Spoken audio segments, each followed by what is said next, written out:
पिंपरी चिंचवड महापालिका निवडणुकीआधी राष्ट्रवादीत खळबळ उडाली आहे।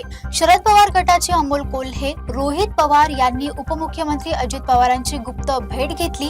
जागा वाटप, उमेदवार आणि चिन्हांवर चर्चेची जोरदार चर्चा रंगली। या भेटीमुळे राजकीय समीकरणे बदलणार का, हे पाहणं महत्त्वाचं ठरणार आहे।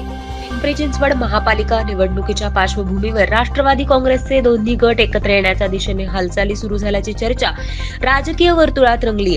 शरद पवारांच्या राष्ट्रवादी पक्षाचे नेते आणि खासदार अमोल कोल्हे तसेच आमदार रोहित पवार यांनी थेट राष्ट्रवादी काँग्रेसचे अध्यक्ष आणि राज्याचे उपमुख्यमंत्री अजित पवार यांची गुप्त बैठक घेतल्याची माहिती समोर आली। सूत्रांकडून मिळालेल्या माहितीनुसार या बैठकीत पिंपरी चिंचवडमधील जागा वाटप, काही प्रभागांमध्ये निर्माण झालेला तिढा कसा सोडवायचा, तसेच उमेदवार कोणत्या निवडणूक चिन्हावर लढणार यावर सविस्तर चर्चा झाली।